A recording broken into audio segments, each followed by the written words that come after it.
Good evening and welcome to the BS and Beer Show, where we spread BS and have fun doing it. BS stands for building science, of course.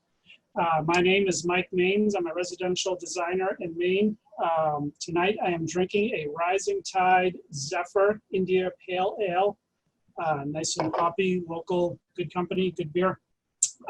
Tonight's topic is the state of the industry. And we have an illustrious panel of guests, including Phil Kaplan, Rob Yagid, Chris Ermides, Armando Cobo, and Carl Seville. I really can't think of a better group of people to talk about where we are in the residential design and construction world and where we're headed or where we should be headed. At the BS and Beer Show, we started as a local discussion group. And we strongly encourage you to start your own local group. They're spread all over the country now, and a new one had their first meeting in Australia, so we're now international. There's no copyright to the name or anything, so just feel free to use it or pick your own name. Just get people together to talk about local topics of building science. If you want to join our email list if you haven't joined already, or if you want to see recorded shows, there's a link at our website, thebsandbeershow.com. You can also watch the most recent show on Green Building Advisor. And I would like to thank our media partners, Green Building Advisor and Fine Home Building Magazine. I will turn it over to Emily. Hey guys, Emily Mottram. I'm an architect here in Maine. Tonight I am drinking Side by Each Scream of Consciousness, which is a Belgian triple and also delicious from Auburn, Maine. So that's exciting.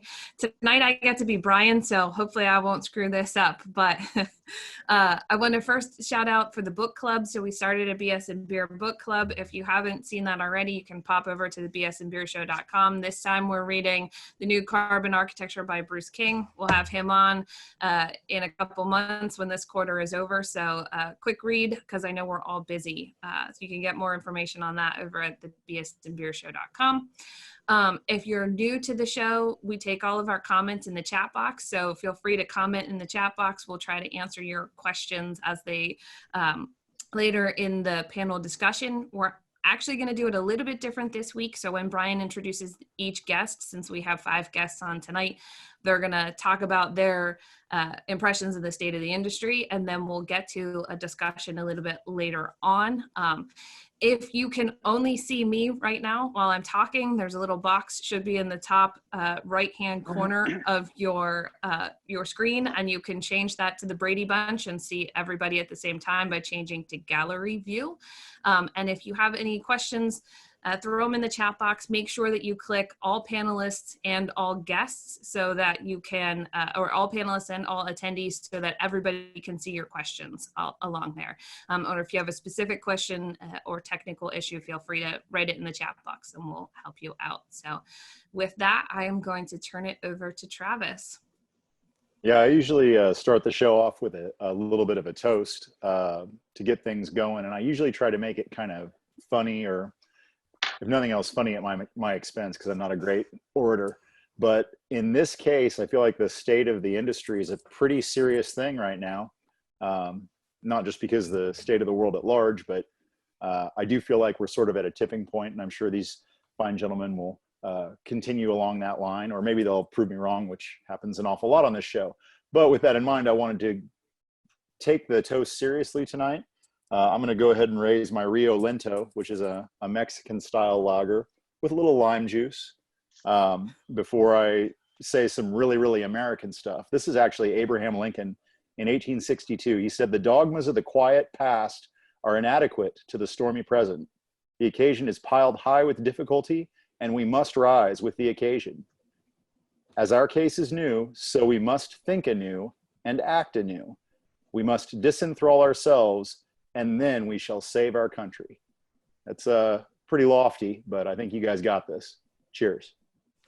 Cheers. Cheers. Cheers. Travis. On you, Brian. Oh, Oh, sorry. I did forget one thing. Nope, this is on me, so I'm not good at being Brian. I'm going to launch a poll real quick, just 2 quick questions. We want to gauge everybody's level of interest. So as Brian goes ahead and introduces the guest, I'm going to launch a poll. Just take a second, answer it, and then it'll pop off your screen.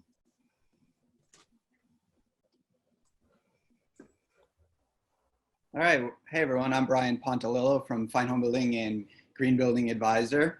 And like Emily said, we're going to do things just a little bit different tonight. I'm going to just introduce our panelists one at a time, and I'm going to turn the floor over to them for 5 or 10 minutes to share their thoughts on the state of the industry from the perspective of the work that they do, and how, from that perspective, how they think we can improve the industry going forward.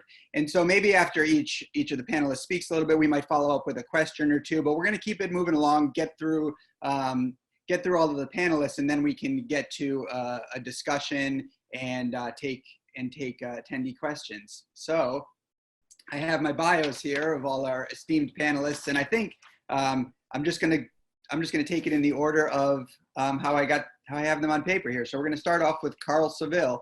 And I want everyone to, if you're not familiar with any of our panelists, I'd like for you to know where they're coming from. So I am going to read their bios.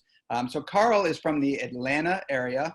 He's a recovering remodeler and green builder who's involved in speaking and education all around the country, throughout the building industry. He now runs SK Collaborative, a firm that consults on and provides green building certification for multifamily and single family projects throughout the company. He does blog regularly on Green Building Advisor. He's known as the Green Building Curmudgeon. Very fun posts. We love to get Carl's submissions, and he contributes to JLC and a whole bunch of other media outlets. Okay, so Carl, cool. The floor is yours. All right, let me share my screen and see if I get my little presentation up. Hang on a second. All right, let's see. Give me a second here. Share this. How come it's not sharing the screen I want? Great. All right, I think, can you guys see my presentation? Yes. Okay, cool. So I decided to kind of do a brief history because I realized I did this a long time ago. Actually, let me go to the start here. So I kind of got into construction about 1980, basically when I wrapped up college. Oh, by the way, for those who don't know, I'm drinking emergency drinking beer, which is from a local brewery. It's actually a pretty good lager. So I began remodeling in 1980, about that, and the green building industry at the time was passive solar houses, sun spaces, batch solar water heaters, Trome walls, and then it kind of moved into airtight drywall, and building science was starting to emerge in that era. I built a couple of sun spaces, started learning a little bit about building science, but I really didn't get a chance to do much green work through that first 20 years of my career. Let's see, how do I, no, it's not advancing for me. There we go. So in around 2000, actually in 1999, Earthcraft House was developed for new homes. It was one of the early green building programs in the Atlanta area. And I was primarily doing remodeling at the time, and it really started to make sense to me. And it really started to pull things together. And I'd been wanting to kind of green up our company for a long time. And this kind of seemed like a way to do it. So I pushed Earthcraft to develop a remodeling program, which I actually helped create. Did all the demonstration projects, had a lot of fun with it. And I really tried to green up our work for a while. And it didn't really work. My partner wasn't into it. And it just wasn't really working for us. And I ultimately left the company about 2005. Going on in the industry at that time, Earthcraft started. There were a couple of 100% Earthcraft builders, some local builders. Industry green training was starting in AHB and NARI and LEED. And at that time, there were hundreds of green building programs. It was really pretty interesting. So I left my company in 2005, which was actually impeccable timing considering the recession came. I started doing consulting. I renovated a couple of homes, built a new house for a friend. And what I realized that at the time when I thought they were really green homes, they really were kind of like light green. They were kind of what I call greening up, sort of, just lipstick on a pig to a certain extent. Then the recession hit. Most builders dropped the Earthcraft House program. The training slowed. People stopped doing it. And I think green sort of stalled out, but the national programs really started moving ahead. NGBS came out, Lead for Home started moving, and then some of the other ones started developing. I spent a lot of time learning about it and met a lot of people in the industry and had a lot of fun. I kept busy during the recession. My partner and I wrote a textbook. I did a lot of blogging at Green Building Advisor. We basically wrote most of the Lead for Homes reference guide. And I did a lot of videos with JLC Live. It was a lot of fun. Didn't make me a lot of money, but it was interesting and kept me busy. So around 2010-ish, we started doing multifamily green certifications, and I ultimately founded SK Collaborative in about 2014. We saw a lot of expansion in green building and multifamily. In our area specifically, very limited single family work.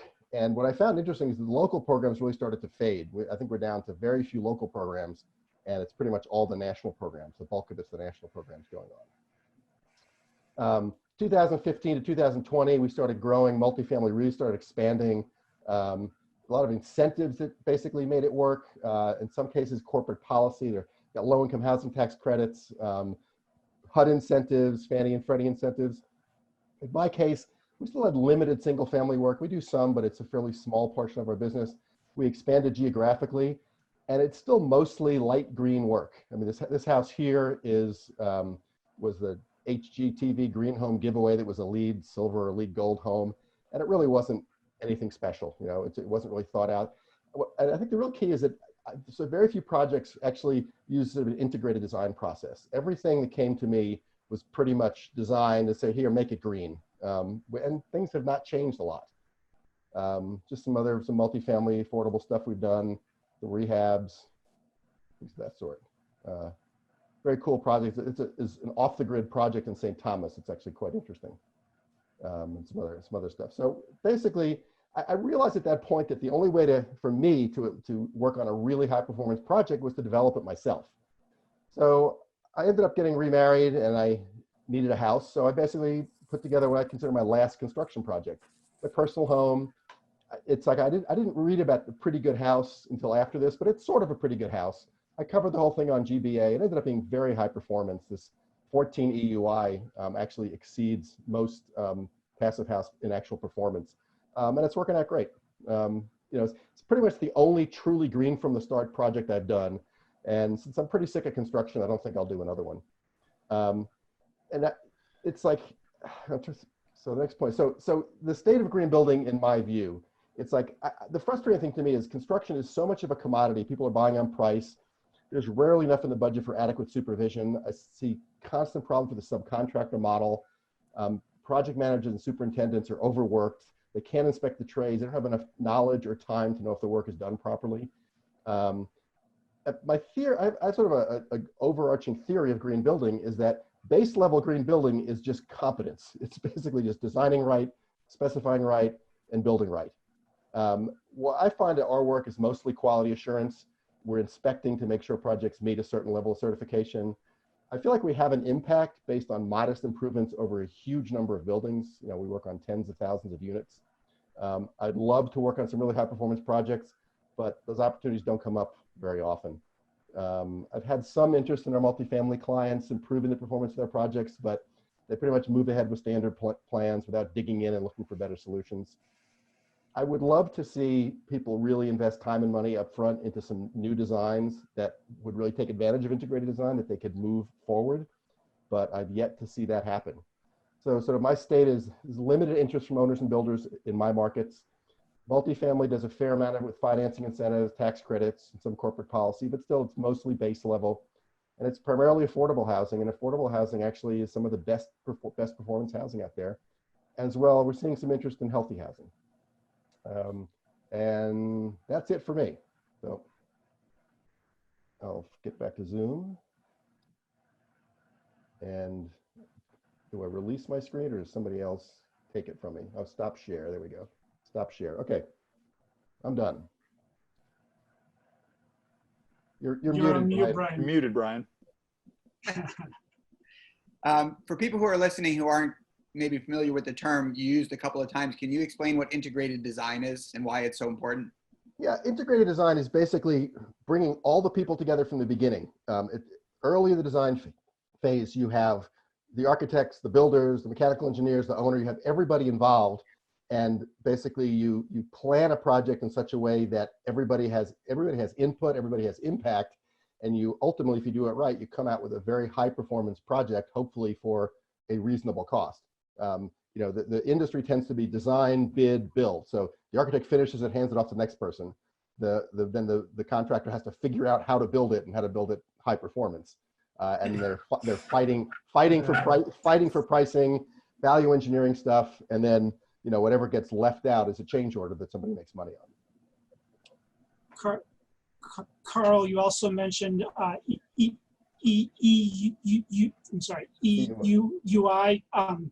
I think that's energy use intensity. Energy use intensity. Yeah, Can you explain that a little? I can't remember it's actually, is it kilowatt hours per square foot per year? I honestly can't remember exactly. I think that's what it is. It's a pretty standard calculation. And that 14 was my house actual use over 2 years in my house. Nice.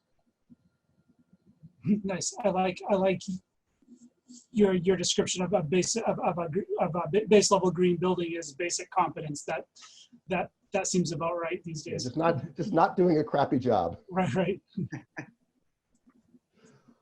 Okay, well, I definitely have some more questions for you, Carl, but we're going to keep things moving, and hopefully I have time to come back to them. So next on the list is an old friend, Chris Ermides, and I started at Fine Home Building pretty close to around the same time.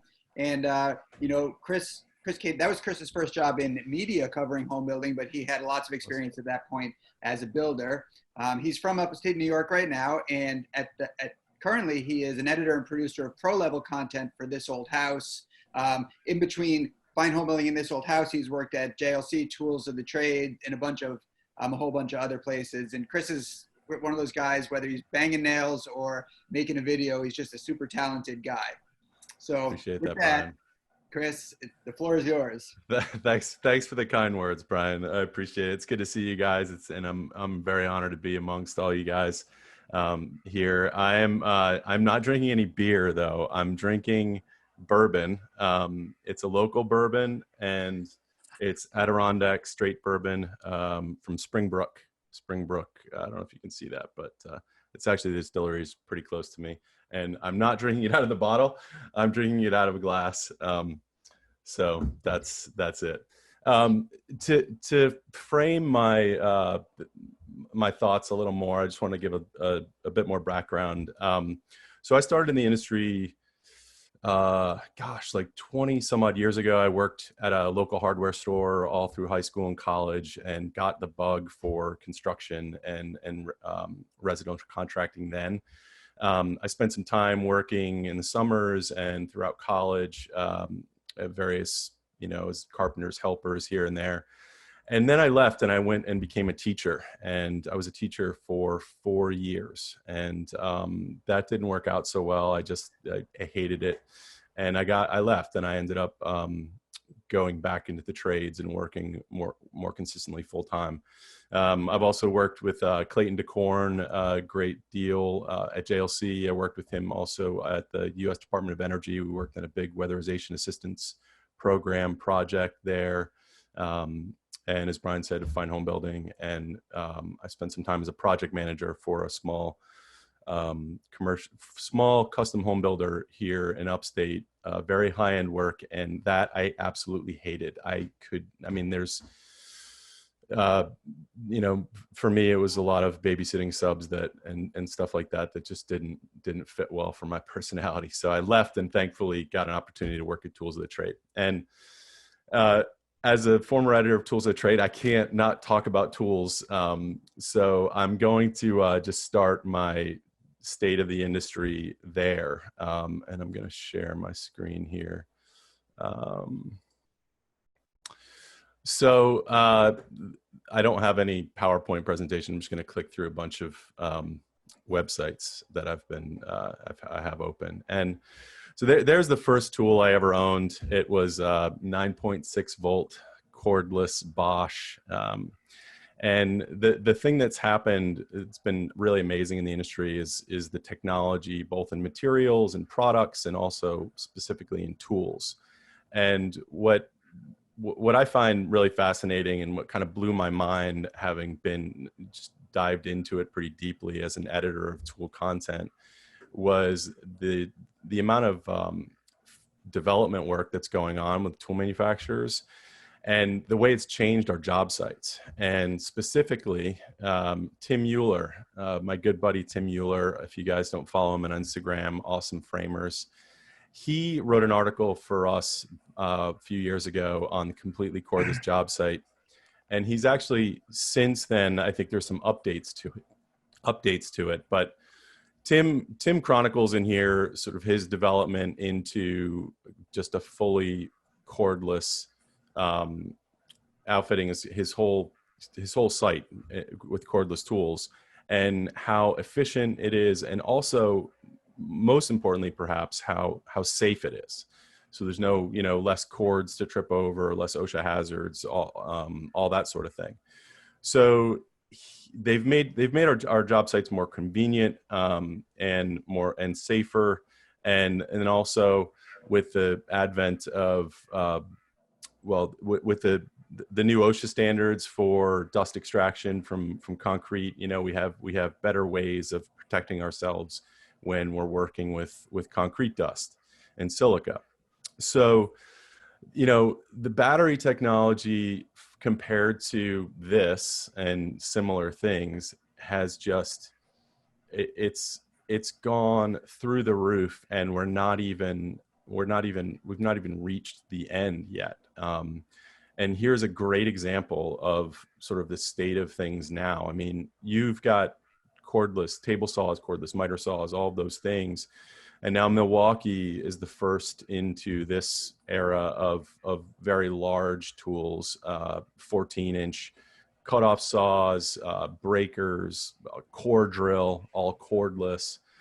And it's really exciting to me to see what's happening there, and how other manufacturers are reacting. There's a lot of competition, obviously, and I think it's very good. You can, run time is no longer an issue. My buddy Ken Hoskins, who's a carpenter in Nashville, wrote this review for me a couple years ago about this cordless Makita saw, and he and another carpenter were trimming a house and almost got 2 full days out of one battery. Well, it takes 2 batteries, but that single charge basically. So it's astounding to me what has happened since I first got into the industry 25 years ago, and where we are now, and how other manufacturers are following suit. You've got DeWalt with the offering cordless and corded options. We got Metabo HPT doing the same thing. And then you get into some of the smaller companies, and this is going to transition to my next point in a minute, but like Diamondback Tool Belts, and other manufacturers, other companies like Martinez, they're connecting directly with users through social media to develop their tools. And you can click through Diamondback's Instagram page, check that out. But Ben Bogey's working on offering feedback from the field, Aaron Butt and other people, and Kelly Gannon specifically too. I mean, Connor's developing a line for women in the trades, and I find that just absolutely awesome that we've got this community that's developed in social media, and specifically in Instagram, and now they're reaching out directly to users, and the products are just getting better and better and better. I mean, here is the most expensive rafter square that ever was.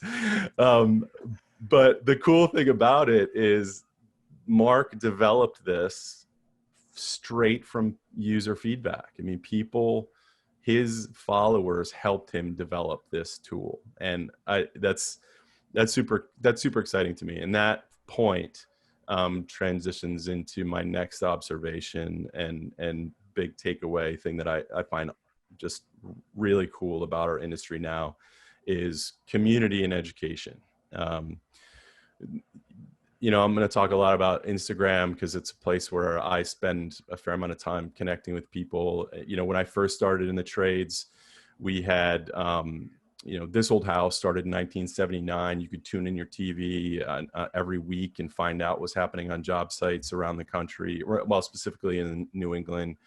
Fine Home Building started in 1981, and you could get a subscription to a magazine every month and get insights into job sites. And then JLC, which began as New England Builder in '86, same thing. You could subscribe to a monthly magazine and get remodeling insights, business insights direct from contractors. Now you get that stuff every day, any time of the day, multiple times of the day, directly from the sources. Mike Gert and Gary Striegler, Gary Katz. We got Tommy Silva's got an account. If you don't follow him, I highly encourage you to, because it is hilarious. Sweener Builders, who's, I've been working for Jeff with Jeff for the various times over the past couple of years, who's just the consummate professional, the way he runs his company, the way he treats his employees, the way he treats his jobs. You get to go to his Instagram page and follow along. And one of his up and coming carpenters, Riley Partridge. I mean, you get to see the development of his career. Mechanical Hub, Eric out in, I think he's in Ohio. Awesome framers I mentioned, Tim Mueller. TK Mills out in California, Mauro Enrique, our painter, Jen Nuada, our landscape contractor, Nick Schiffer, NS Builders, Johnny Horahan, JCH, John Hildenberg. You get so many tips and techniques from following these people, and Zach Detmore. It's astounding to me, and it's super exciting and fun. And all of that said, the thing that's happening with this community on Instagram, there's so many benefits to it. I think that we're getting, I lost my place here, sorry. We're getting more, I think that it's giving people things to strive for, right? There's thousands of accounts out there from all around the world. We're getting deeper insights into job sites from people who are practicing their trades. And people are supportive of one another. They're freely exchanging ideas, encouraging one another, helping each other problem solve, to grow, become more efficient and profitable. It's a place where people are marketing themselves. And there's essentially no competition really there, because people are spanning markets, right? They're not like, Zach can give advice to TK Mills in California, because there's no worry that he's going to be, on his turf, so to speak.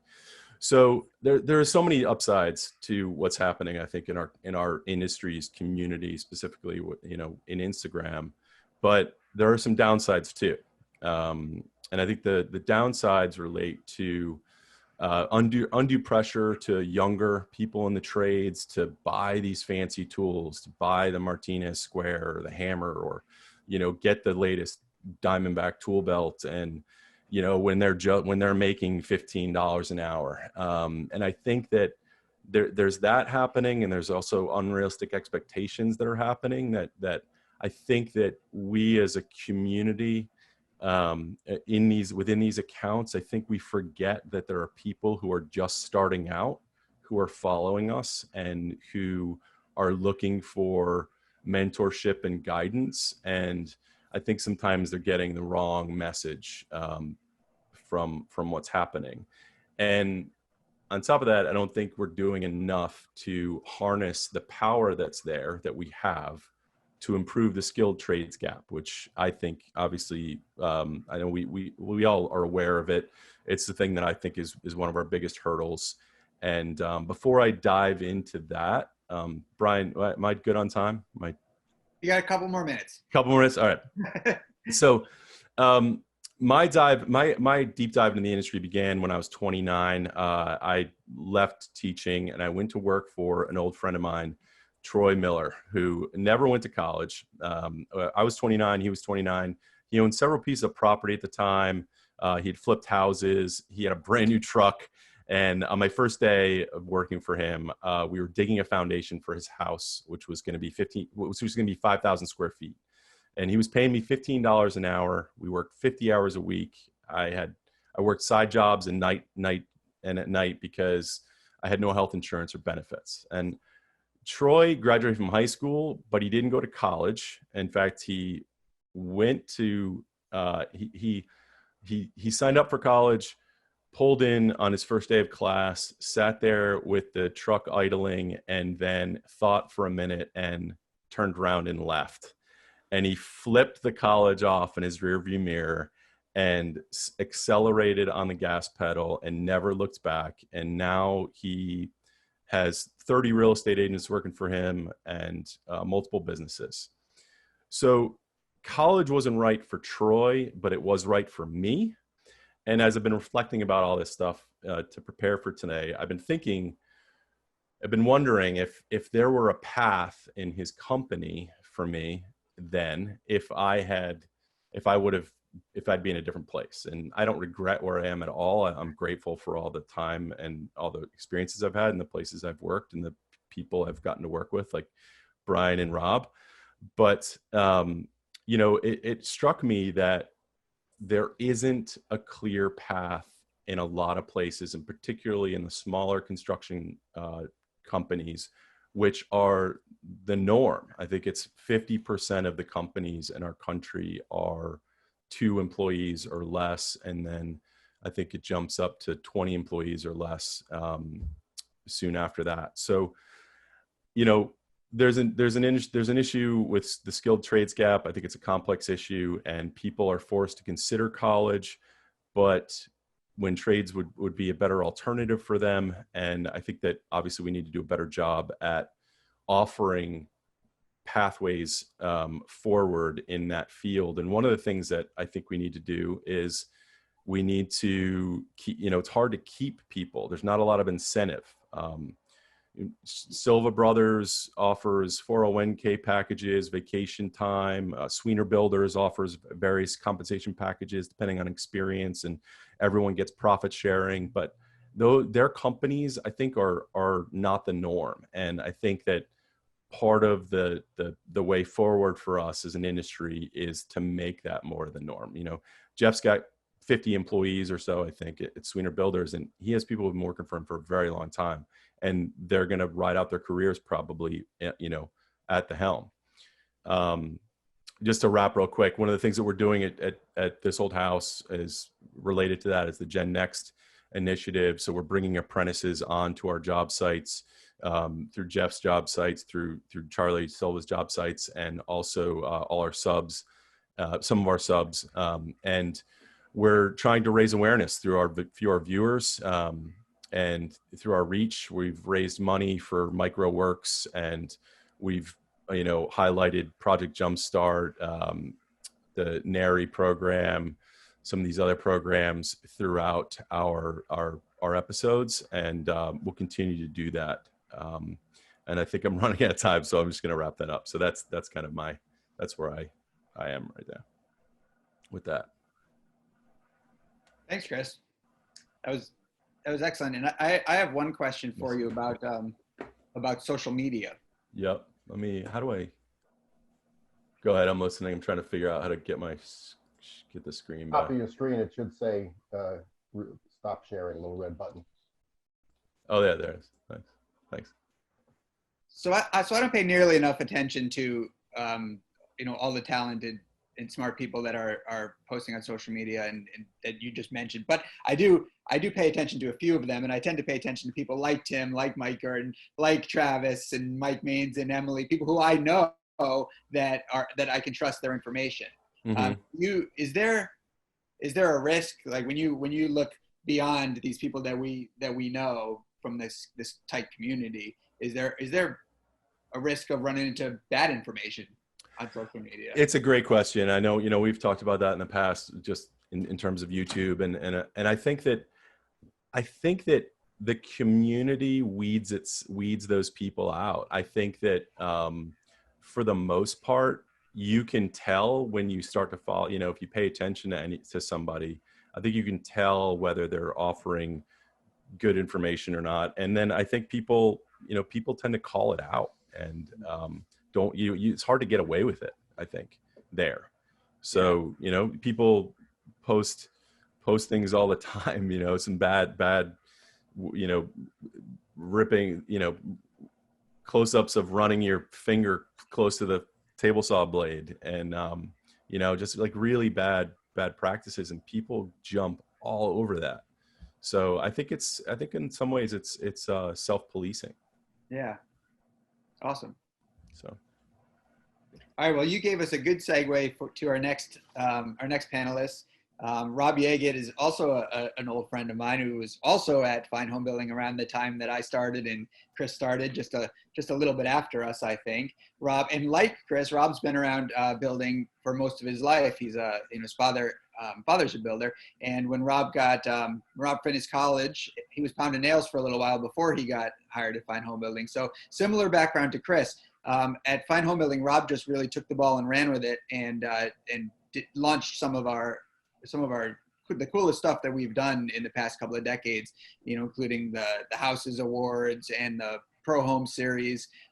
However, he did something very important at Fine Home Building too, and that was that he launched the Keep Craft Alive program. Keep Craft Alive started off as Rob's idea to just use a hashtag to spread the word that craft was important in our culture, and became what it is now. And Rob has moved on from Fine Home Building and is doing other good things in the world, but he is still the executive director of Keep Craft Alive. So with that, Rob, welcome. Thanks, Brian. Good to catch up with you. Good to catch up with all of you. Appreciate you inviting me to be on here. Just real quick, tonight I'm drinking Upside Dawn by Athletic Brewing. And if anybody is into a really good non-alcoholic beverage, give Athletic Brewing a try. And that's coming from a beer drinker. I actually drink lots of normal beer, but try to cut back during the week, and Athletic Brewing does a job for me. Thanks, Chris. I think, Travis, I saw in the comments that you've done a pretty solid job of teeing up the core of what I want to talk about tonight. And I apologize, I won't be doing a screen share because I've got my notes on a PC, I've got dual monitors here that are not connected. But just really quick, I don't want to assume that everybody knows what the Keep Craft Alive initiative is. And so I'll just give a really quick background. Brian touched on it, and Chris also touched on it when he was talking about the power and influence of social media. And so a number of years ago, as a brand lead and as an editor in the media space, recognizing the need to get into the social media space, but not really wanting to turn the camera on myself, I thought it was a good opportunity to start recognizing some of the great people within this community and some of the true craftsmen within home building. And so that obviously blew up, and we evolved the conversation as the skills gap was flaring from post-recession economic issues. And we thought to ourselves, there's a real need here. How can we harness the power of this idea and this concept and the traction that we're getting in social media and do some good within the community and the industry itself? And so it became a more organized, altruistic program within Fine Home Building, where we really set out to do three primary things at the time. The first one was to really put a spotlight on what the skills gap was. This is post-recession, where we went from about 7.5 million people in the construction industry down to, by about 2011, maybe 5 million people. So we lost about 2 million qualified employees in construction that seemingly never came back. And so we were all rattled by that, obviously the recession itself, but also what the future of home building looked like. Where was this next generation of builders going to come from? Very quickly realizing that they're not there, that there are no reserves coming to help us out. And so we want to put a spotlight on that and really clarify what the problem was and what these challenges were that builders were facing. Number two, we recognize that for a long time, builders had a pretty poor public perception. Building had always, not always, but often had been looked at as an alternative to something else, as an alternative to college, as an alternative to a career in technology or the medical field, fill in the blank. And so we wanted to kind of raise the issue that, no, there are very smart, articulate, talented, passionate, well-educated people in building. Much of you tuning in here tonight, I'm sure, that that you can make really good livings here. You could reap the benefits of working with your hands and having that really almost spiritual experience, but there are opportunities in this space. And then the third pillar of the program really was to help fund and continue training and education. And so we do that primarily through Skills USA. I know this old house does it through the Mike Rowe Works. We work with Skills USA, and we're about to deliver our next round of 2020 scholarship recipients. And these are funds that go towards students who want to continue training or certification in electrical, masonry, carpentry, cabinet making, HVAC, kind of it runs the gamut. And so we've been building on that year over year. And then most recently, and Chris touched on this in his last segment, I've been having a bunch of interesting experiences and conversations over the last year. And Brian and I have been talking about it more and more over the past couple of weeks here. And it really centers around the opportunities that exist in construction. Workforce development is not a new endeavor. People have been trying to solve this issue and solve the training gap. There's also a training gap beyond the skills gap in the construction industry for a long time. And the incentives that I keep on coming across, whether it's in industry reports or actually an outreach program, does talk about the economic benefits and the opportunity within the trades. Right? That's like the easiest kind of thing that you could tell a young person, right? You're gonna make a whole bunch of money, like, come with me, let's do this thing. And I reflect on my own experience. My father's a self-employed contractor. I was working on a framing crew right out of college. And I reflected on those experiences. Brian, I know that you've had some experience with some of the people that you worked with probably in your 20s. And Chris, we heard from you here, is the opportunity actually doesn't look that great. For a lot of these smaller companies in carpentry, framing, roofing, a lot of these subcontractor kind of roles, I got paid cash, period. That was my incentive package. And I loved it. I worked for a killer framer. He was awesome. But there was just no apparatus. There was no professionalism within that role for me to either grow into or for me to feel like it was a career. It felt like a gig to me. And that's what it was. And I feel like, I've come across a couple of builders who are the anomaly, like Chris pointed out. Caleb Johnson, for instance, up on the coast of Maine, he has a whole division, Woodhull Woodworks, which is they do cabinet work, and it's kind of the building arm of his design firm. And he kind of showed me the light where he treats his employees just like he would any other professional in the back office. They get a retirement account, they work 410s because they're into a lifestyle, and they acknowledge the experience, the kind of economy that people are more attracted to. There's investment in training. It feels like a career. And I feel like that is so rare. And that is really what is kind of driving this issue where construction just has not been competitive with other industries. I know that, Chris was referencing, market competition between builders, but when we're talking about competitive within our economy, we've got a problem. And I think, Travis, you're right that we've reached a tipping point that if we don't address it, we're going to face even more severe issues, is that we've lost those talented and those passionate people that could have great and robust careers in construction to other industries that do offer them a track, or at least a pathway to whatever their conventional idea of success is.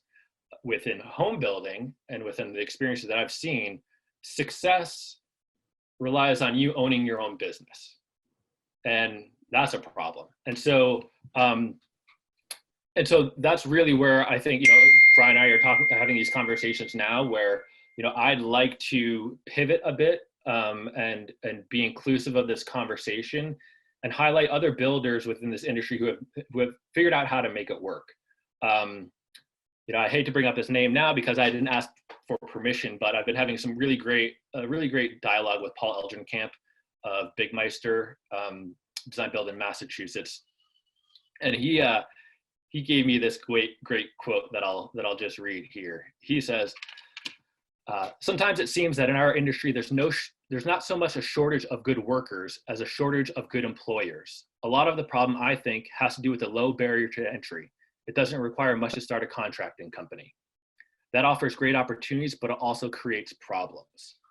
And, Mike Maines, I saw recently on one of your posts, you saw an electrical contractor, and their big claim to fame was that they return phone calls. And if that's where we are, if that's the bar, I don't blame any young 20, 21-year-old kid who might have a passion and the aptitude for building with their hands, and they have all these options in front of them. They can work at Starbucks for the same amount of money. They might have, their education and tuition reimbursement program that they could take advantage of. I don't blame them for turning the other way. And so, the construction industry is huge. I get overwhelmed by it, and I get overwhelmed by this problem because, a lot needs to happen to close this skills gap. But then I kind of come into focus and I recognize that Green Building Advisor, Fine Home Building, we've got a smaller and a tighter knit community. And I think there's an opportunity to have these conversations and shared learning about how certain businesses are finding success while creating true professional opportunities for their employees. And so we're going to have a session, a Keep Craft Live session. I've invited Paul to actually join, very similar to this format, next month, that we're going to dig into this topic more and hopefully learn from him and learn from others who kind of recognize this issue and have figured out ways to resolve it and see where it goes. So that's what I got for you for right now. Thanks, Rob. Yep. That was excellent. It reminded me a lot of conversations that we had on the podcast a few years ago. There's a lot of talk. We talk about it a lot in this industry, and I jotted a note down here whether we get to it or not. Carl, you acknowledge that you have got some concerns about the subcontracting model, and I don't pretend like that's an easy fix, right?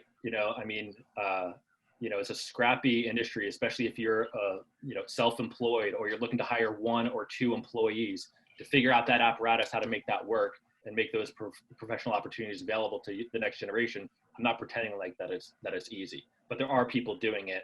And through Keep Craft Alive, I hope to shine a spotlight on them so that there could be shared learning and maybe some inspiration. And at least within our community, we kind of be the agent of change, if you will. I just follow up with a question that maybe, Rob, maybe you have thoughts on this, but really I just see maybe anyone on the panel has thoughts on this, but I'm curious about the connection between training and then someone in the chat mentioned licensing, and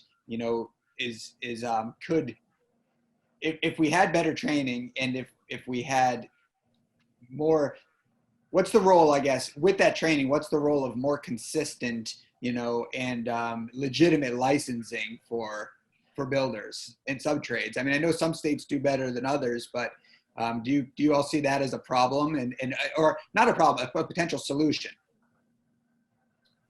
Oh yeah, 100%. I mean, I could probably spend the next 2 hours and get my contractor's license and ready to roll and be up and running here in Connecticut in no time. I know other states are like that. So, and that's where we get to the barrier to entry, right? Like anybody, depending upon where you live, could slap the brand on the side of their truck and get the t-shirts and they're in business. And then they're representing the industry. And then they fall into this pattern of where to strive and to succeed, they then need to become the business owner. And so we've got like these compounding forces where the talent that is within, like boots on the ground building homes, for them to elevate their own professional standing, they kind of feel drawn to, I think, either business ownership or project management roles. So we're taking the best talent pool off the job sites and into management positions. And then at the same end, you're creating people who never got into this to create a business in the first place, running businesses. It's a super problematic kind of formula that we've executed upon for decades. Yeah. I think one of the big issues is that construction is treated like a commodity. People think they can buy it like refrigerators, like cars, and most of it, it's a craft. It has to be engineered and built skillfully, and there's rarely enough money to do that right in most construction contracts. So people are just slapping stuff together, doing, you know, nobody's inspecting the quality of the work, nobody's making sure it's done right. And if, you know, if the third party is not in there looking over it, it isn't done right. It's just covered up poorly. Yeah. All right, thanks, Rob. Our next panelist is someone who I became familiar with on the forums on Green Building Advisor. Armando, before I read Armando's bio here, I want to share that what impressed me about Armando on the forums and why I was interested to get to know him pretty quickly after I started to get used to his presence there is that, you know, Armando is in his own regard an expert and also super curious and a consummate student. So from one chat on the site to another, Armando was either answering something with authority or asking a great question about something, and I really appreciated that about him. And so I'm glad to introduce him on the show tonight. And here's his bio. Armando is a zero energy custom home designer and building consultant experienced with the Zero Energy Ready Home program, the Building America program, Green Build New Mexico, National Association of Home Builders Green Building Program, and Lead for Homes. He designed over 500 homes and built over 200 of them. He designs, teaches, trains, and consults all over the country. So welcome, Armando. Again, you were here recently, and the floor is yours. Thank you. I brew my own lemonade here. And so I'm going to share. I have a PowerPoint presentation that I kind of wanted to, can you guys see it? Oops.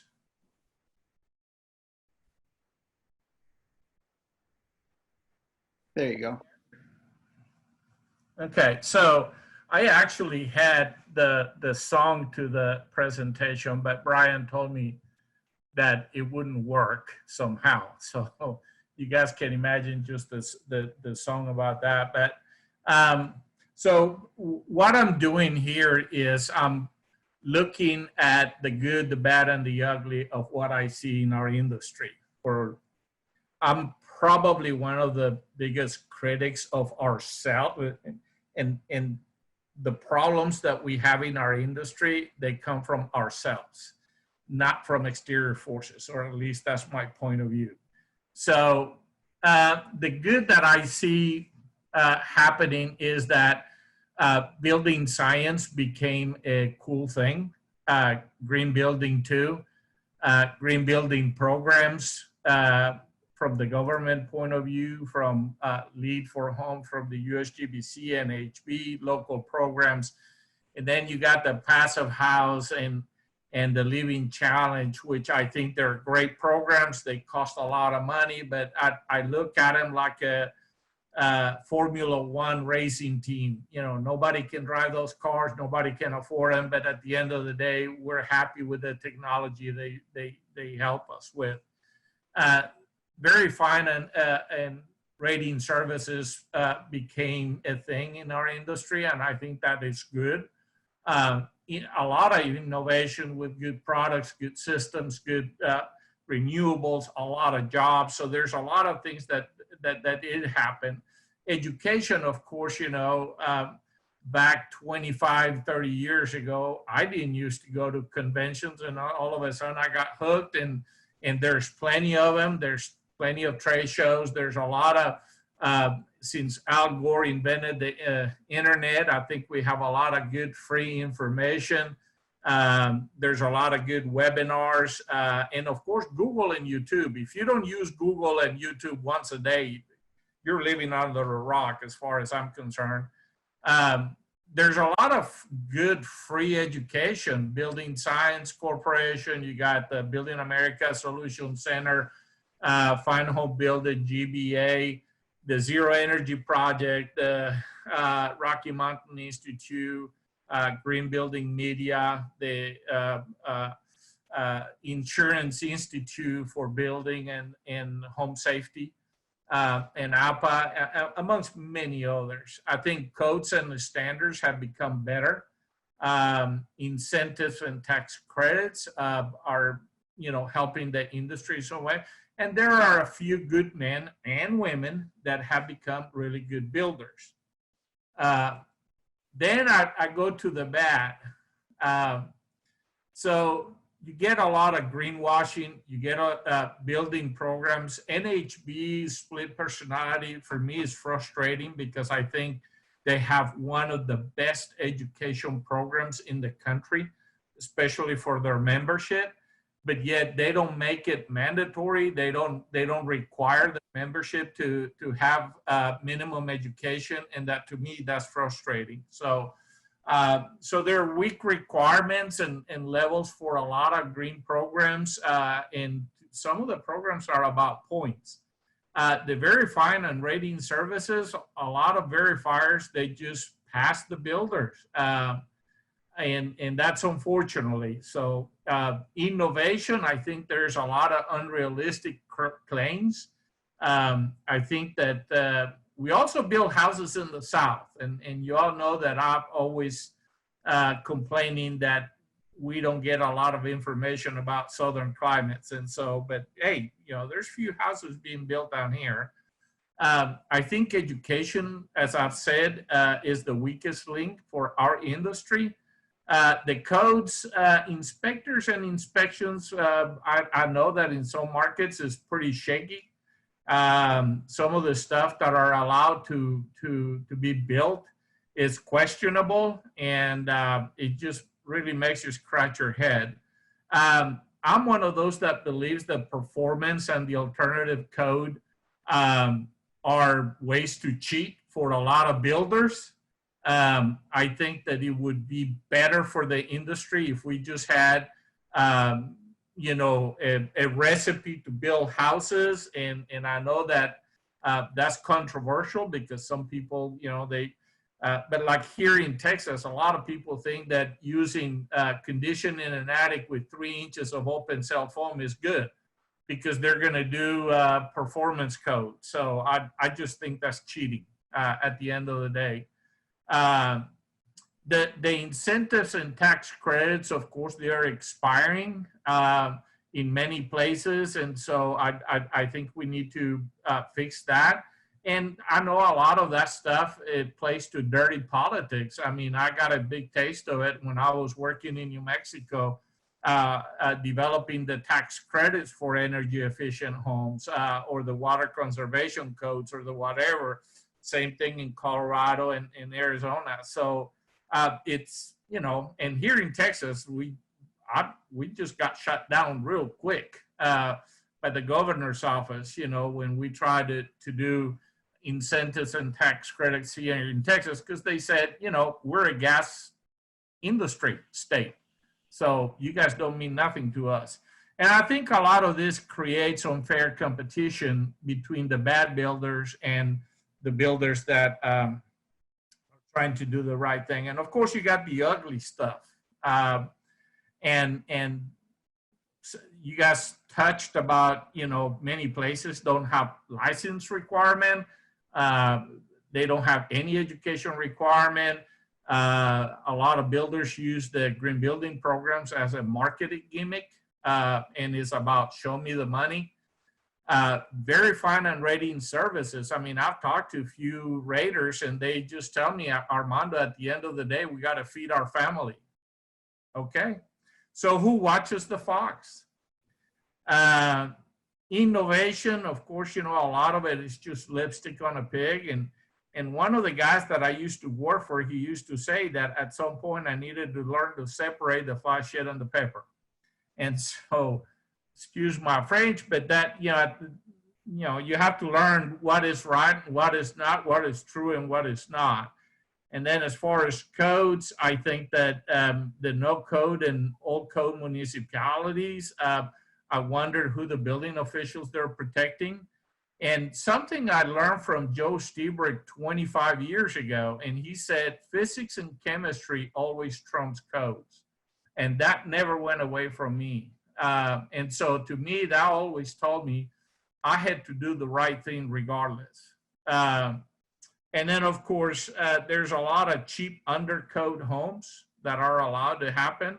And I just think that at the end of the day, the homeowners are the ones who are shafted. And so taking based on that, this is what I do now. So basically, I just design homes that are zero energy ready. We have goals of 45 or less without PV systems, 1 air exchange of 50 pascals. We include universal design and caps, and we offer resilience through FEMA or the 45 program. We do design charrettes in the beginning. We do detailed drawings, detailed specifications. We get the homeowner and the builder engaged through the process. I think Carl was talking about that. I like to educate my clients with integrated design process, home builders, the homeowner, the trades. We offer, or I offer bid assistance to the builders because, you know, many builders don't know about radiators or trusses or lumber or HVAC, and I have a couple of examples of that coming. And so I do job site training. I do job site oversight, and we do zero energy training, and as well Zoom meetings anymore. And what we require of builders today is commitment to quality, education, co-learning, a fair price for the service, and building management programs. Is amazing to me that a lot of the builders I work with, they only know if they make money a month or two after they close on a house, you know, after all the bills stop coming in. So I think that's important to stay in business. Hopefully they work with educated and experienced trades. They pair a fair price, you know, and pay on time. I mean, that to me is just, in a lot of places, it's just non-existent and is very frustrating. National Association of Home Builders, they got green designation for realtors, and I don't know why builders don't use those guys. You guys talked about the energy efficient mortgages. They were developed by NREAL in the late 70s. And a lot of lenders have no clue about this thing. And also demand that appraisers use the addendum for green homes. I mean, we know that people that don't use those appraisers, they are leaving 10% on the table. So I kind of like to always say that you can give the shiny new hammer to a builder, but you can't make it swing. So, and then here's about, you know, what I believe that we all should be doing, solar ready homes or solar homes. And there's a case about national security, we lost quite a bit of workers here in the last year or so, but still it's a big percentage of the new jobs.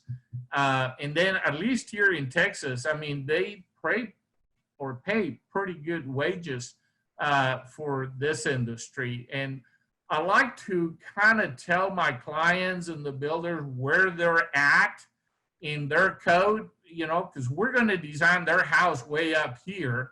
It just depends. Like I mentioned the other day that I was doing a house in Illinois where there was 2006 code. I think Michael asked me if that was a typo, and it wasn't. So, you know, it's just quite a bit of differences. So I'm just going to give you an example of what is it that I think builders should be aware of. This happens to be a real house that is going to get started here pretty soon. Here in Texas, it's a 3,100 square foot house or 3,150 square foot house. And it's all electric subdivision. It's got a heat pump. Here's a hallway, which I'm going to fur down. And in order to do that, I have put details and specifications. I do the floor plan, the framing plans where I tell the builder or the framer the header size with the jacks, the number of jack studs, the chases are there, the thermal enclosure. So all this information is given. I work with the truss company. I verify the chases, dimensions. As you guys well know, it's cheaper to increase deflection on a truss by increasing the plate size instead of adding the super expensive floor sheathings and so forth. But hey, you know, you got to learn that through experience, I guess. In some of the plans, some of the things that we put on the plans last week, I think we had a great presentation on windows. I've combined some of the details that were developed for DOE into like each cladding will have a detail how to install a window, where, you know, how to do the rain screens or the space or so forth. So the bottom line is that if you don't put details on the plans, more than likely they're not going to get done. But if you do, they will get done, or at least you got a higher chance to do that. And so I think that's important to me. And here's a typical example of that one house I show you where the heat pump closet is. I'm giving the specification that is a trunk and branch, all duct metal, with a fur down. I got a detail about the fur down here. I'm giving them where to put the supplies, and, you know, I mean, everything is just given to them. I'm going to show you the reality of the industry. I get a ductopus first, all going through the ventilated attic here in Texas, where it's 180 degrees in the summer. It just makes no sense to me. This is about as dumb as a $3 bill. Anyway, but that's, as you well know, that's my opinion, I guess. So once I explain it, so I get what I call the calamari system, which is basically a trunk with some long branches that go to the hot attic. And I'm thinking, like, whatever happened to just going to each side of the fur down? So it took 3 times to get it done, okay? And this is from the largest HVAC contractor in the Dallas Metroplex. So if the largest guys do this, imagine what the smaller guys will do. Of course, we still have one little supply that it got lost in the shuffle, so we'll fix that later. So in reality, maybe we need 4 tries. And at the end of the day, you know, I'm fortunate that I'm Hispanic. You know, Spanish is my native language, and so I can go to the job sites here in the South and I train people, you know, in the Spanish. I show them how to install the outsulation, how to seal the house, and so forth. So of course, you know, and then this is 2 things that I learned a long time ago. Of course, many of you know Red Adair. He was a oil well firefighter, famous here in Texas. They did a movie of him in, I don't know, in the 60s, I think. And he says, if you think it's expensive to hire a professional to do a job, wait until you hire an amateur. And then I don't know how many of you know what the code of the Hammurabi is, but it's a code from ancient Mesopotamia, like almost 4,000 years ago. And what is interesting is that they actually used to have a series of things, and some of them for builders were that if you build a house and the house falls down and it kills the owner, you're killed. The builder gets killed. And then also says if the son of the owner gets killed when the house falls down, the son of the builder will get killed. Maybe a little bit dramatic, but at the end of the day, you know, it kind of makes you realize that some people make builders responsible for building better houses. And that's all I have, guys. That's it. Thanks, Armando. I remember a while back, I was talking to a builder who had built their first high performance home. And I want to say that they had built a home. I want to say it was either designed by Steve Basic or Zero Energy Design, but one of those Boston area firms that does high performance. And I had asked the builder, it was their first high performance home. So I asked them how the process went for them and how the learning curve went for them. And they said it was breeze. And I was kind of surprised by that answer. And they said, yeah, we're used to getting 6 pages of plans, and we got 67 pages of plans. And so you reminded me of that conversation with that builder when you were showing your plans. And I do think that's super important from, Well, one of the things that I do many years ago, I learned that, and I tell my clients this, I don't make this set of drawings for you. I actually make it for the framers and the subs. They're the ones who are building the house. They need to understand it. And so say a typical, 3,000 square foot house, I'll have 8 pages, but in every page, the floor plan or the framing plan or whatever, I'll put the details that reference that page, because I want to make sure that when they flip that page, they see the details that are relevant to that page. Long time ago in Albuquerque, I review a set of drawings for a multifamily project for one of the largest architectural firms there in Albuquerque. And they brought me home like a 60-page set of drawings. And I kept looking and flipping, and like 30 pages were details, just details. And it had little boxes, not in use, not in use, not in use, not in use. And I'm thinking like, why waste all this paper and all this information on the stuff that you're gonna use? So I always thought that my details needed to reflect what I needed to do in that page of that set of drawings. Yeah. All right, thanks. So our final panelist tonight, Phil Kaplan, I think I may be misremembering this, but I think I got it right. And I think the first time I became aware of Phil and Phil's firm's work was at Fine Home Building. And I think it was photos that Brian Vandenbrink sent us, or somehow I got from Brian. And the combination of Phil's firm's work and Brian Vandenbrink's photos were like an editor's dream. You could just see the spreads in the magazine. And so I've known of Phil for a while. And then as I started to work on GBA, I got more familiar with him through the podcast that he does. So Phil's an architect in Portland, Maine. He's a principal at Kaplan Thompson Architects. He's also a speaker, educator, has a lot of longtime involvement in NESE, and he's a co-host of the Green Architects Lounge podcast, which is a great listen if you're not familiar with that podcast. And more recently, he has launched an offshoot of Kaplan Thompson, Bright Built Homes, and they're focused on cost-effective, high-performance homes that are built with off-site construction. So with that introduction, Phil, welcome, and the floor is yours. Thanks, Brian. So firstly, the excellent Bissell brothers. This is Lux. I see my fellow Mainers giving thumbs up. It's a nice 5.1 ABV pale ale. Very yummy, very fresh.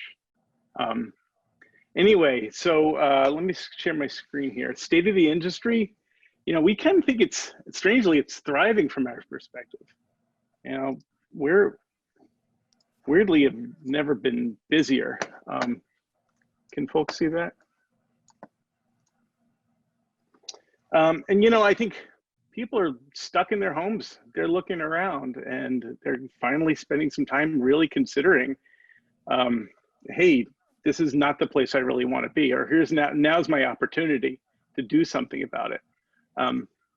So I'm trying to kind of make this into, I thought about 4 big things that we've been working on, and big hurdles that are in front of us right now. But tied into the whole COVID thing that's going on now, people are finally concerned about the health of their homes. I think we've just been putting toxic crap into our buildings for years and years and years. It's being snuck in, and people are not really thinking about fresh air. We've been doing HRVs and ERVs and and fresh air in our houses for years. But, you know, finally, you know, ASHRAE just put out a position document on infectious aerosols, and, you know, everybody's really concerned about this now, and it's a really good thing. You know, if you're going to draw a silver lining through what we're going through here. This is great too. The Declare label, you know, it's like the nutritional label for building materials. This is the ILFI, International Living Future Institute. Finally, we're getting around to describing all the junk that's in our homes. And I think this is something that we're on the verge of learning more and more about. So I'm super excited about this. We're doing a first living building challenge building this year. Need for alternative housing models. So there's a lot of people around here. You know, this goes back to a social justice thing that has really come to a head recently. Now, Portland has a lot of immigrants, a lot of new Mainers, and a lot of people just don't have a place to live, and there's no path for building ownership or home ownership. This is a 42-unit passive house that we had done a couple of years ago in Portland, 60% AMI, so affordable, and everybody can afford to heat their own units because all it is it's all electric. This is another model that we were working on with the developer. It's a series of co-ops. So again, if you're coming in here from another country, you don't have $20,000 to put down on a home. You know, the co-op is a model where people can actually start building value and start owning their own homes. And it's a tricky one. It's not an easy thing to make happen, but we're working with some folks to try to make it happen here. So I think we're on the verge of something cool. This is another one that we're working on right now with another developer in town. So this is a development potentially on Douglas Street and Douglas Yards in Portland, if it actually goes through. It's a series of larger affordable housing buildings and these individual buildings, which are Bright Built homes. So they're built off-site. They're 1,000 square foot, 2-story, 2 boxes. So if this is your first home, you want to make it affordable. But the cool thing about it is that there's an ADU attached. So it can be used as a 3rd bedroom. It's 500 square feet. Or you could rent it out right away. So these new homeowners can actually start earning income to pay their mortgage down immediately. So these are the kind of things we need to do, I think, start getting creative here. Need for offsite construction. Now, if you know me at all, you knew that this was going to be on my list. We just did a great podcast. It was our podcast number 50 on our offsite construction.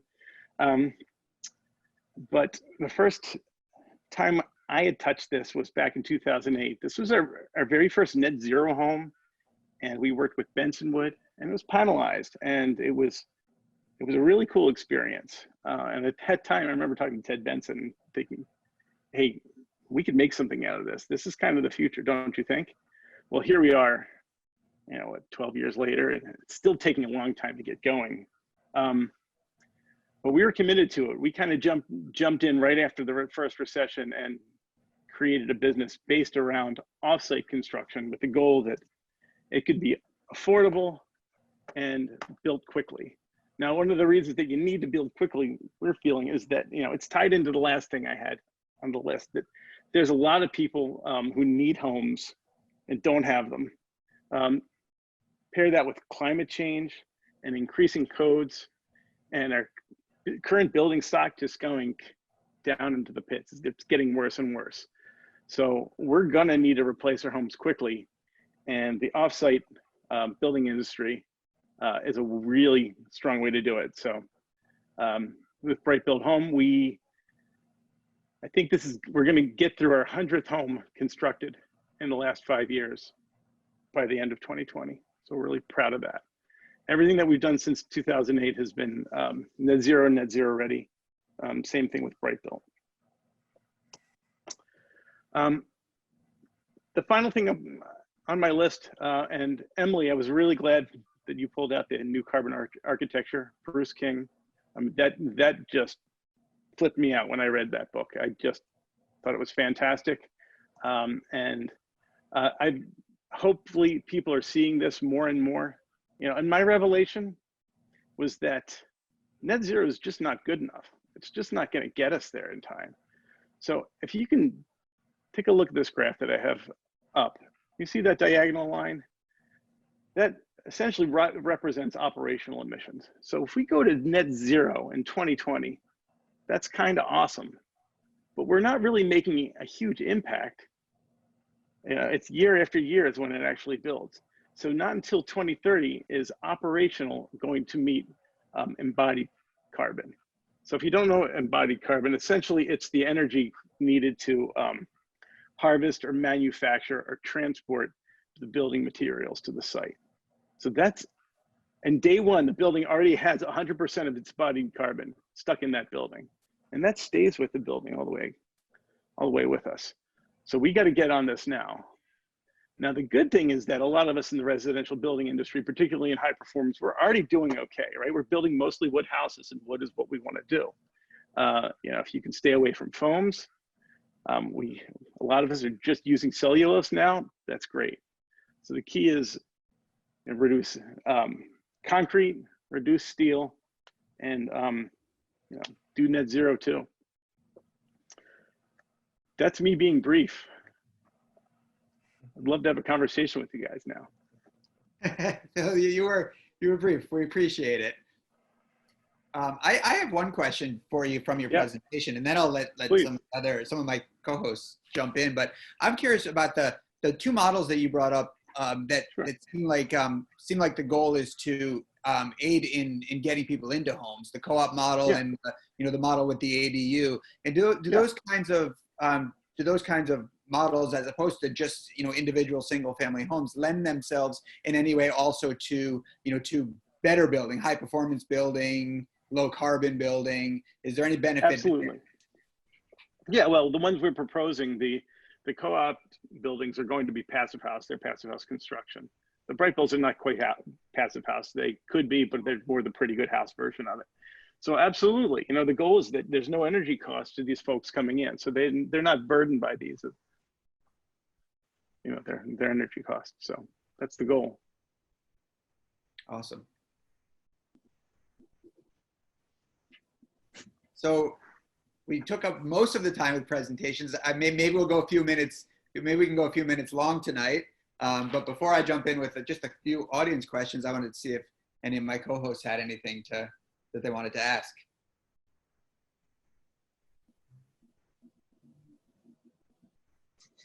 No, I think it was a great presentation. In fact, there's been a lot of chat in the chat box that more from Phil here on the end. So I don't know if some of those questions, if you have specific questions, put them in the chat box so we can try to cover it in the next 7 minutes. I would be happy to jump in and ask Phil specifically how he thinks he can address scalability. I think that what you're doing is fantastic. And as someone in the Midwest where we're almost always late to the party, I want to know how we can implement these things broadly. Like panelization is something we've talked about a lot on the show. And again, the problem is we don't, and maybe this loops in Rob, like how can we promote this? What can we do? I think you're doing a great thing and I want to be part of it, but I also don't know how. What is it that, that Brightbuilt does that's scalable that we can adapt?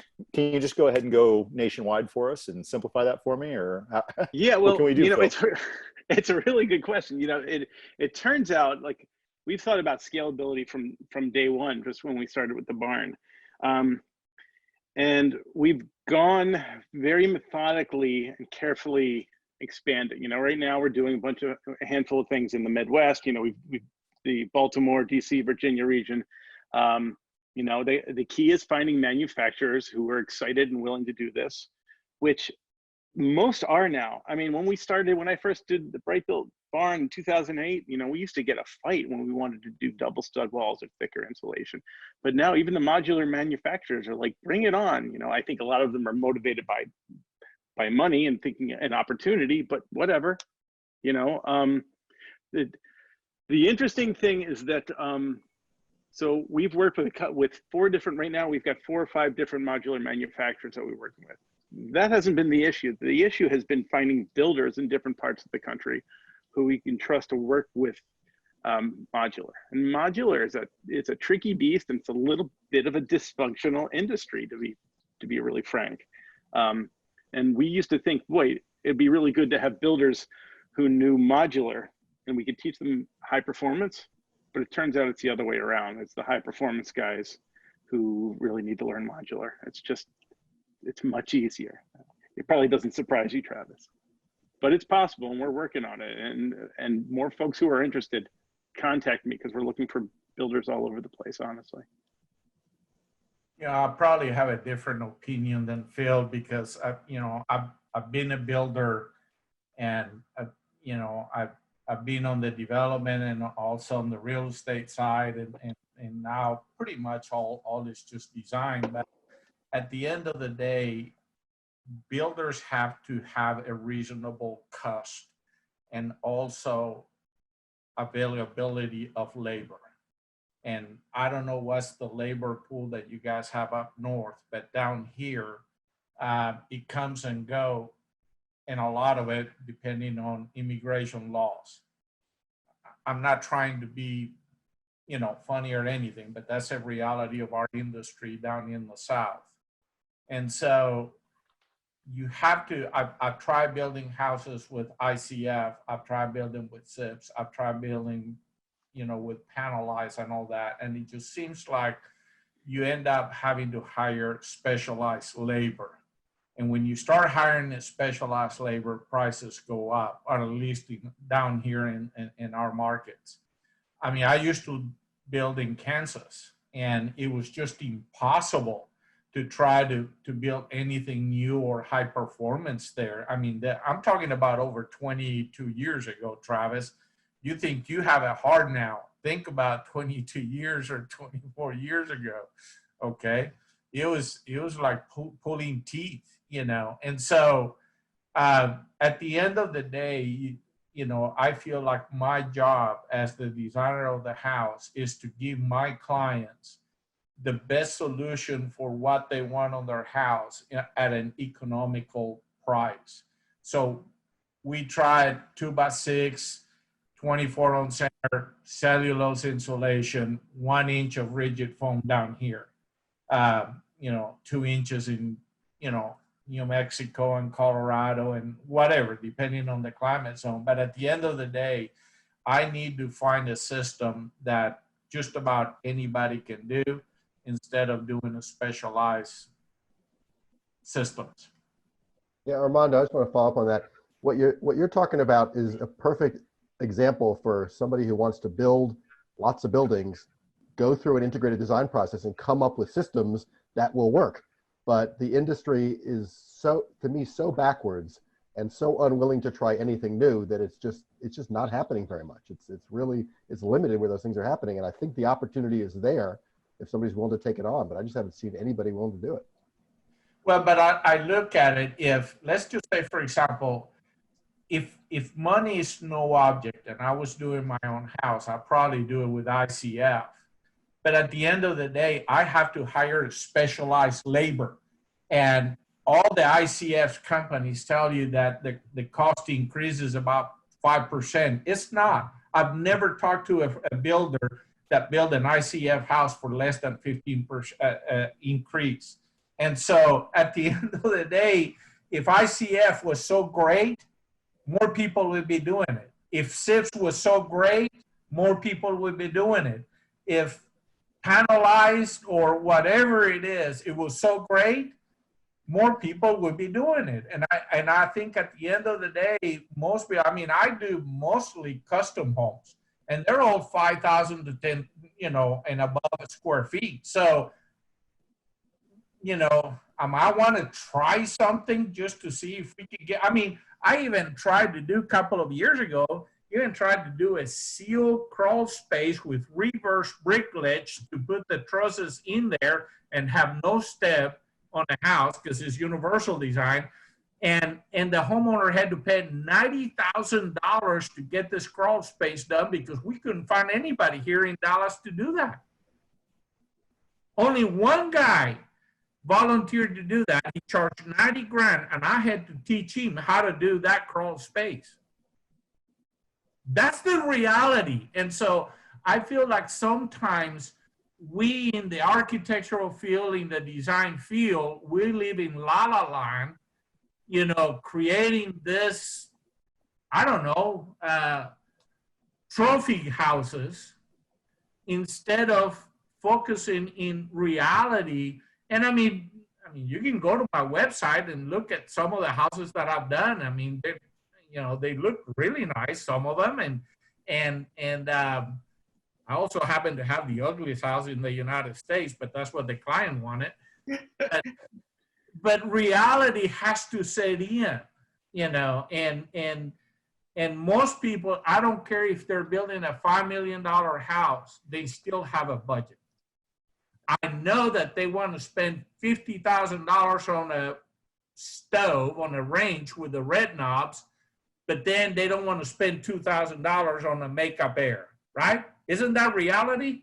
You know, the challenge is that custom builders, custom homes, I totally understand it's really hard. Production builders, volume builders, really could take this on, and very few of them do, which is to me really disappointing.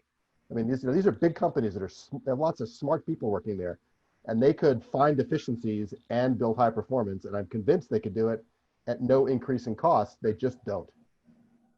Carl, what would it take to change those big companies? I don't know. I think the problem is, I mentioned this in a chat earlier, they basically don't care, but the houses are basically like an unfortunate side effect of their profits. Their profits are from developing and selling land. The houses they don't really care about. They just build them because they have to.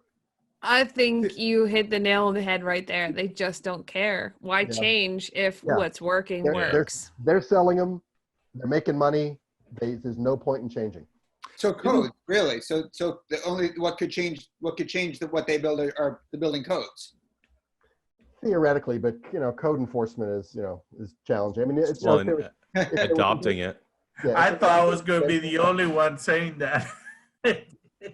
Yeah, but I mean, the codes set baseline, life safety and standards, but codes aren't dictating, granite countertops or fancy fireplaces or exposed beams or 10-foot ceilings or other things that are not necessities but are luxuries. So if we were able to convince people that having good indoor air quality is actually an affordable luxury, but did it cost money? Like how do we convince people that they want clean air instead of dirty air? I don't know. Well, it is life safety. And we talk a lot about the national home building industry, but are we sort of forgetting the appraisal industry, the Fannie Mae and Freddie Mac industry, where we need to change the appraisal institute, where all they value is what they can sell it for again if they have to foreclose on it. Like, there needs to be a process of you being able to afford to stay in it. That has to be a better alternative, and that might start with the Appraisal Institute and not just the Home Builders Association. But you know what, Emily, that I have been teaching here in North Texas and New Mexico and whatever for years. Guys, the Appraisal Institute has a certification. You can hire, you can demand to have those appraisers to do that. But you know what? Builders also don't register their house through the MLS process. So what happens is that when they're building custom homes, they have no comps. Why? Because there's no, the builders don't register their houses in MLS. There is a way to do it, but they don't. So we're the problem in our own industry. And until we fix it, from the design point of view, from the building point of view, from the lending point of view, from the appraiser point of view, in real estate, I think it's up to us to fix it. I think Allison in the chat just brought up, it came up in some of the comments, but she's saying that we need to educate the customers, and I mean, I think that's a huge valid point. People, these big builders are building what people want. And until that changes, what they're asking for changes, they're not going to change. There's no reason for them to, because sorry, go ahead. No, go ahead.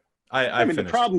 The problem comes from the realtors, though, doesn't it? I mean, the realtors are saying, this is what's available, this is what you want, because this is what I can sell. You know, they're you know, and I'm right with you, Emily. It has a lot to do with the appraisers.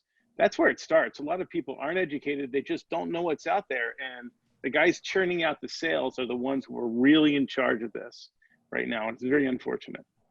Yeah, but I think if the builder knows how to sell a high performance house, that makes a difference. Armando, I have to also agree with Phil, though, too, is that a lot of people who live in high performance houses love them and they don't sell them. So there are no comparables on the market for the appraisers to use.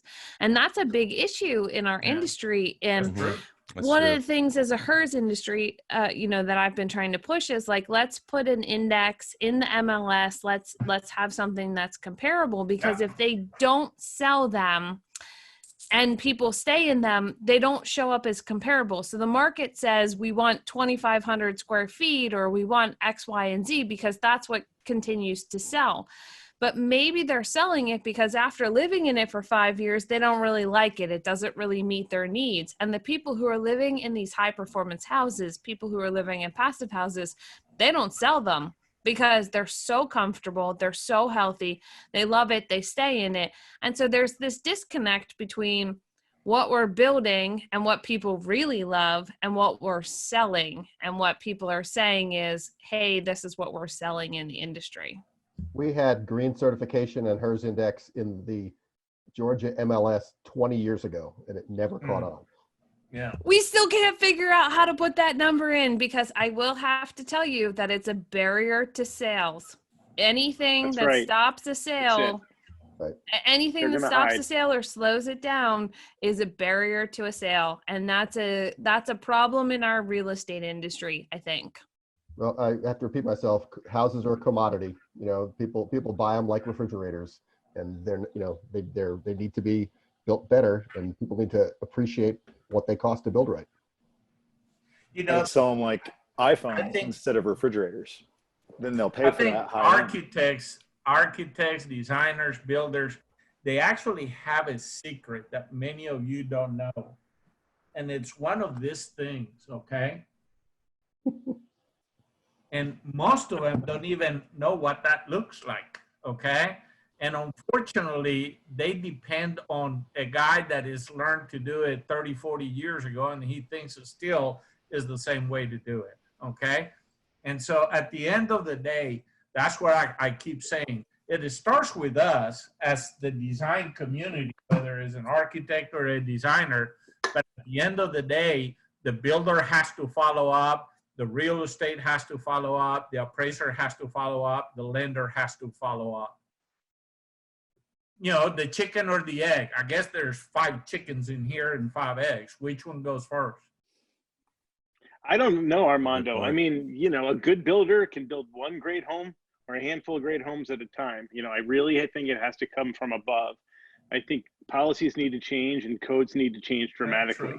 And people are complaining like, oh no, we can't do that. That's really hard. But you know what? If somebody changes the code and suddenly says we need R40 walls, R60 roofs, and that's what we need, and we need, you know, 1.0 ACH 50, people will grumble for about a year and then learn how to do it and realize it's not that hard. And then we're done. You know, it's a political issue in a lot of ways. It's not one builder working hard to try to fight the system. We're just not going to get there. But you know what? At the end of the day, here in Texas, we approved the 15 code. And then between the Home Builders Association, the trial lawyers in Texas, and the Texas Association of Builders and Production Builders, they went and watered down the code. It used to be that you could not water down the code once it was approved on any state. Now, apparently, you can. And so here, custom builders, they have to follow 4 area exchanges. Production builder, 5 area exchanges. And I'm thinking, we're doing 1 area exchange without even trying. And most of these guys are saying, guess what? You know, you just brought up this new code to us. I'm thinking, wait a minute, the code was approved 2-3 years later. It was, yeah, I mean, earlier, you know, that when it came, you know, up for grabs, it was actually approved in the state of Texas for 2 years later. So there was 4 or 5 years that any builder had a chance to learn the code, but nobody did. At the last minute, oh, it's too hard. We just can't do it. And is it even enforced? Yeah, and then it's not enforced. Yep. Yeah, okay. Everybody, I really appreciate all your time. I have a feeling we could go on for hours here trying to figure out how to fix the industry. And but I really appreciate all your presentations and thoughts and passion and ideas. And I hope we can continue this conversation online at Green Building Advisor in the Q&A section and on future shows. So yeah, cheers. Have a good night. Thank you everyone for joining.